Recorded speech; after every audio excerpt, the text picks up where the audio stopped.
Et c'est à Espezel que nous partons maintenant sur le plateau de Sceaux, dans l'Aude où vous nous écoutez sur le 107.5. C'est lundi Voyance. Et Lorraine, c'est Louis qui est avec vous. Bonjour Louis. Bonjour. Je vous écoute pour votre question. Eh bien, en fait, c'était pour mon avenir professionnel. Je travaille pas et ça va faire 18 mois maintenant. D'accord. Alors, il y a plusieurs choses. Bon, déjà, je vous sens quand même assez alourdi avec une... Je dirais pas une forme de tristesse, mais plutôt une forme de ras-le-bol, un peu comme si vous aviez baissé les bras sur pas mal de choses. Et vous me ressortez quand même aussi comme assez seul, vous n'êtes pas accompagné amoureusement? Non. D'accord, ok. Bon, cette solitude, elle se ressent bien. Professionnellement parlant, moi, ce que l'on me dit tout de suite, c'est que vous ne cherchez pas du tout dans la bonne direction et que c'est pour ça que les choses ne se débloquent pas professionnellement. Pour que les choses se débloquent, on me dit qu'il va falloir changer de direction, c'est-à-dire par rapport à ce que vous étiez en train de rechercher. Vous cherchiez plutôt dans le salariat, j'imagine? Oui. Un emploi de salarié. Bon, moi, je n'ai pas d'emploi en tant que salarié qui m'apparaisse. Pas en tout cas au sens où on l'entend, avec un contrat en CDI, 35 heures par semaine.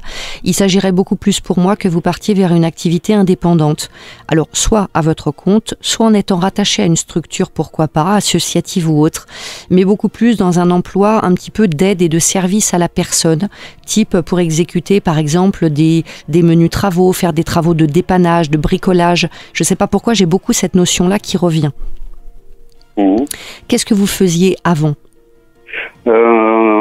J'ai fait un peu de tout, mais ce qui en revient beaucoup, c'est la menuiserie. La menuiserie, d'accord, ok. Oui, donc on resterait bien là-dedans, effectivement, dans ce côté très manuel, assez débrouillard que vous avez. Mais pour moi, c'est plus une activité maintenant qui serait à construire.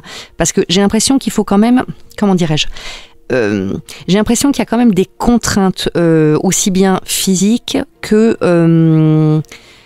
comment dirais-je ? J'ai l'impression que vous ne pouvez pas forcément vous mouvoir comme vous pouvez, ou bien que si vous avez besoin de temps de repos, il faut que vous puissiez accéder à ces temps de repos. Si à un moment donné, il y a des journées où vous êtes trop fatigué ou que vous avez une douleur quelque part ou autre, il faut que vous... voyez, il vous faut un emploi qui puisse s'adapter à vous. Ah, tout à fait, oui. Je suis un petit peu handicapé d'un bras. D'accord, ok, d'accord, oui, donc d'accord, d'où cette espèce de contrainte. Donc pour moi, c'est là-dessus où on vous dit que vous cherchez pas dans la bonne direction, c'est que vous êtes en train de chercher du travail qui pourrait arriver de l'extérieur dans une structure, mais pour moi, ça va bloquer.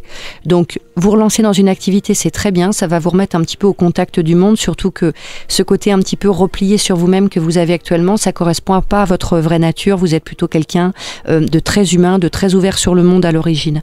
Donc pensez plutôt à voir comment est-ce que vous pourriez créer votre propre structure en auto-entrepreneuriat, en association, à voir un petit peu tout ça, mais sur cette idée un petit peu d'être dans l'aide à la personne, dépannage, bricolage, etc. Vous voyez, le côté un petit peu multiservice, avec des missions à réaliser un peu à droite à gauche, mais en restant votre propre patron. Pour moi, c'est vraiment dans cette direction-là qu'il faut aller. Donc, construisez ce projet, pensez-y, et puis quand vous serez peut-être un petit peu plus avancé dans vos réflexions, n'hésitez pas à revenir vers moi, et puis on pourra aller plus loin dans la consultation. En tout cas, je vous souhaite le meilleur pour la suite et surtout prenez bien soin de vous. Merci. D'accord. Merci beaucoup en tout cas, Louis, merci de nous écouter à Espezel. C'est lundi Voyance et c'est sur Pyrénées FM.